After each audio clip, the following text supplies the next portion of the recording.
윤석열 대통령께서는 또 한동훈 후보에 대해서 눈에 넣어도 아프지 않은 후배다 이렇게 말씀하셨어요. 그만큼 사적으로 굉장히 관계가 좋았죠.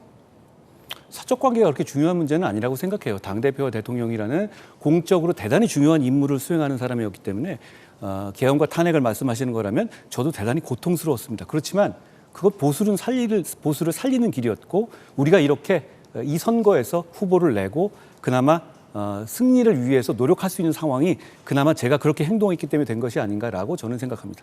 그래서 뭐 그거는 저는 사적인 거에 연연해서 공적인 걸 잘못하라라는 이야기는 그러니까 아닌데. 후보님도 그러신 분이 아니지 않습니까? 아니 그래도 우리 적어도 우리 윤석열 대통령과 한동훈 후보님과의 관계는 이건 그야말로 형제 관계 이상으로 가까운 것으로 저는 그렇게 알고 있고 많은 국민들이 그렇게 알고 있어요. 형제 관계에 있었던 사람이 그러면 계엄을 하면 막지 말아야 합니까? 예. 아니 저는 그 그렇게 계엄에 대해서는 말이에요. 저도 또 이야기하고 제 묻는 걸 무슨 1분 묻고 그다음 30초 죄송합니다. 이렇게 제가 잘 지키겠습니다. 그래서 저는 예. 우리 한동훈 후보의 그런 윤석열 대통령이 이 정말 긴밀해서 눈에 넣어도 아프지 않은 후배다. 이거 굉장한 정말 사랑과 이런 많은 관계를 말하는데 이런 관계가 왜 이렇게까지 탄핵하고 구속하고 또 이렇게까지 정말 서로 대화가 안 되는 이 수준까지 왔을까 정말 너무 안타까운데요. 그것 좀 알고 싶습니다. 저는 너무 안타까워서 묻습니다. 너무 어제부터 계속 그걸 궁금해하시는 것 같은데요. 네. 대통령님과 저는 오래된 사이고 정말 많은 도움을 일방적이지 않게 서로 주고받으면서 많은 일을 겪었어요. 네. 저도 어려움을 겪었고요. 그 과정에서 신뢰한 적도 있었고 서로 간에 부딪힌 적도 많이 있었습니다. 인생 살아오면서. 그런데 저는 윤석열 대통령의 우리 정부 정말 잘 되길 바랬어요.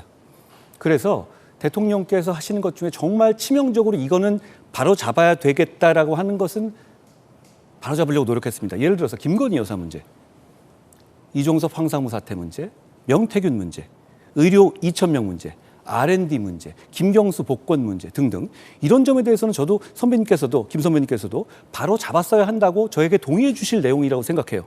저는 그렇다고 생각합니다. 상당 부분은. 그런데 저는 정말 안타까운 것은 대통령께서 그 문제에 대해서 계속 고집을 피우실 때 저 말고 우리 국민의힘 진영에서 대통령의 마음을 돌려놓으려고 노력한 사람이 없었습니다.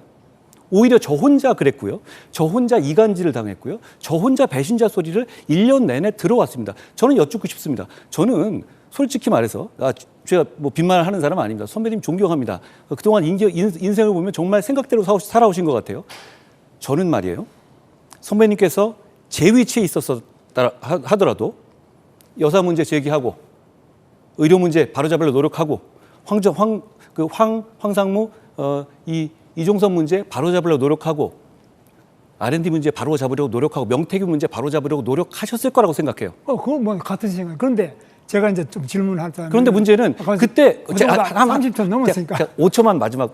예. 아니 그러니까 저는 그 과정에서 너무 오히려 저는 다른 분들이 저와 똑같은 말씀을 해주셨으면 이 몇 가지라도 교정됐으면 계엄까지 이르지 않았을 것 같습니다. 저는 이제 그 질문이 저는 정말 두 사람의 눈에 넣어도 아프지 않을 후배와 선배가 이렇게 우리나라 역사에 남을 수 있는 그런 관계가 돼버렸다. 너무너무 아프고 저는 우리 정치를 떠나서 인간관계도 이렇게 돼서 되겠느냐.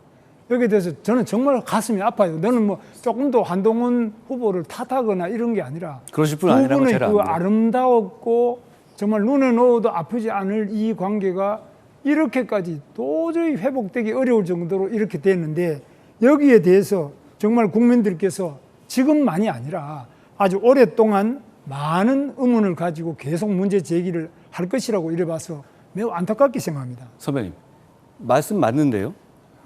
제가 제일 아프지 않겠습니까?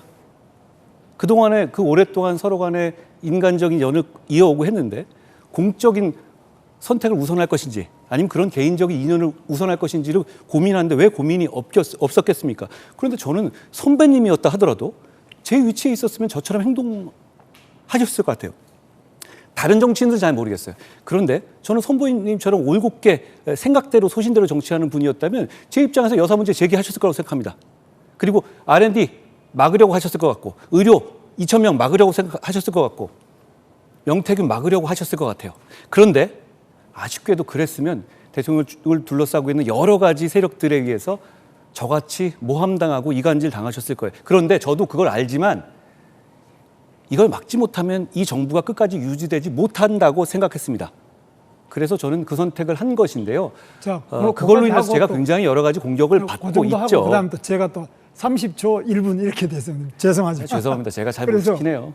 제가 드리고 싶은 말씀은 윤석열 대통령께서 이 눈에 넣어도 아프지 않은 후배를 법무부 장관도 시켜드렸고 뭐 또 당에 또 정치를 한 번도 안 해보신 분을 국민의힘 비상대책위원장도 시켜드렸고 이렇게 했는데 윤석열 대통령을 탄핵을 해버렸어요. 당대표까지 돼가지고 탄핵을 했는데 그렇다면 개인적으로 이게 뭐 너무 원한이 생겨 있느냐 그런 건 아닙니까? 김 후보님, 저는 공직을 개인의 하사품이라고 생각하지 않습니다. 공직을 개인의 소유물이라고 생각하지가 않아요. 저는 공적인 자리에서 정말 최선을 다했습니다. 그 목표만 보고 일했어요. 법무부 장관으로서도 최선을 다했고 비상대책위원장으로도 최선을 다했고 당대표로도 최선을 다했습니다. 후보님, 저는 만약에 제가 대통령이 되잖아요. 제가 기용할 어떤 사람에게도 그런 식의 충성을 요구하지 않을 겁니다. 충성은 나라에 해야 되는 것이지 저한테 해야 되는 것이 아니거든요. 저는 공직은 개인의 하사물이나 전유물이 아니다라는 말씀을 드리고 싶습니다. 저는 그거에 대해서는 동의하실 거라고 생각해요. 예, 저도 공직을 다 여러 가지 공직을 해봤습니다만은 제가 아는 대한민국의 어떤 정치의 역사, 정치의 비화 또는 우리 대한민국의 뭐 신라시대 때부터 시작해서 온갖 궁중 야사 이 어느 곳에도 우리 한동훈 후보와 윤석열 대통령처럼 이렇게 아픈 관계, 이렇게 우리 일반인들이 도저히 상상할 수 없는 이런 관계가 있었느냐? 저는 없었다고 생각합니다. 제가 아는 박근혜 대통령 탄핵될 때라든지 그 어떤 경우에도 한동훈 후보처럼 윤석열 대통령이 자기 정말 후배 중에 이렇게까지 사랑하고 모든 공직을 다 드리는데 뭐 공직하고 이건 다르다. 뭐가 다릅니까? 저도 윤석열 대통령이 임명해가지고 장관 했지 않습니까? 그러나 그분하고 저하고 생각이 다른 것도 많아요. 그래서 저는 계엄에 찬성도 안 해요. 그러나 그렇다고 해서 윤석열 대통령을 탄핵하는데 당대표로서 자기 국회의원들을 이용해가지고 탄핵까지 하고 그 다음에 또 내란이라고 그러셨어요. 대통령을. 아니 아직 대통령 지금 판결이 났습니까? 내란을 확정되지 않은 계엄을 했다고 해서 대통령 보고 내란이다 이렇게 단정해서 말씀하신 그게 법무부 장관님이 헌법을 알고 말씀하신 거예요?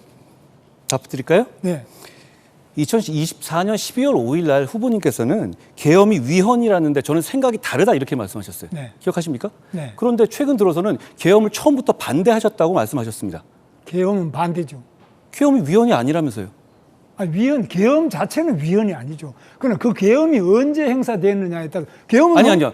지금 계엄은 헌법에 나와 있죠. 아니 헌법에 나와 있는 게 아니라 네. 윤 대통령께서 12월 3일 날 한 이 계엄이 위헌입니까 아닙니까? 그때 아니라고 말씀하셨어요. 그러니까 그 계엄은 위헌이 됐다는 게 헌법재판소 판결이 나왔는데 판결이 나오기 전에는 그걸 미리 계엄 자체가 위헌이다. 이건 아니죠. 계엄을 할 수 생각이 다르시다고 말씀하셨어요. 그 경우의 계엄이 위헌이냐 아니냐 이렇게 해야 되는 거지. 그 경우에 계엄이 위헌이냐 아니냐에 대한 판단을 12월 5일 날에 계엄이 위헌이라는데 저는 생각이 다르다 이렇게 말씀하셨어요. 그건 계엄이 위헌이라는 거는 헌법재판소 판결이 나온 이후에 우리가 위헌이라 할 수 있지. 그럼 그 이전에는 위헌이라는 생각을 못 하셨습니까? 안 했죠. 저는. 위헌이라고 생각 안 했죠. 그 이전에는 계엄은 정당한 것이라고 생각하셨습니까? 계엄은 헌법에 보장된 대통령의 비상대권이죠. 헌법에 나와 있으면 뭐든 다 할 수 있는 겁니까? 아니, 할 수 있다는 게 아니라 일반적으로 그렇다는 거고요. 그래서 그 부분에 대해서는 그 말씀이 좀 안 맞고 그다음에 두 번째 답을 안 주셨어요. 또 하나. 물으세요. 그다음에 그 25년 4월 11일 날에서는 한 번도 찬성한 적이 없다. 저는 이거는 사실이 아닌 말씀을 하신 것 같고 들어 누워서라도 반대했을 것이다. 라고 말씀하셨어요? 저는 그러니까 대통령께서 계엄을 하는 자리에 저를 국무회의에 불렀으면 저는 절대로 반대했을 겁니다. 그리고 아니 그러면 제가 한 말씀 한번 들어보시죠. 계엄에 조금- 국무회의 갔었으면 반대했지만 네. 국무회의 밖에서는 반대 안 했다 이런 말씀이세요. 무슨 자, 얘기냐면 위헌이 아니라고 판단하셨다는 거잖아요. 네, 30초씩 이제 저는 1분이고요. 중요한 거니까 말씀드린 조금만 거예요. 들어보죠. 제가 만약 한동훈 대표님처럼 대통령과 그렇게 긴밀한 눈에 넣어도 아프지 않은 관계였다면 저는 대통령의 국정을 훨씬 잘 수행하실 수 있도록 조언을 드리든 어떻게 하든 했고 계엄도 저는 반드시 막았다고 저는 생각합니다. 제가 몰랐는데 어떻게 막죠? 아니 그러니까 왜 모르냐? 눈에 넣어도 아프지 않은 후배가 왜 그 대통령이 이 계엄 선포하는데 당 대표가 그걸 모르면 되겠어요? 제가 눈에 넣어도 아프지 않은 후배가 아닌지는 몇 년 됐잖아요. 그렇지 네. 않습니까? 제가 몇 년- 당대표 할 때도 그렇고 대통령께서 제가 당대표 하는 것 자체를 반대하셨었잖아요. 그럼 몇 년 됐는데 어떻게 그러면 당의 비상대책위원장으로 임명을 합니까? 그래서 그거는 말씀이 안 맞고요.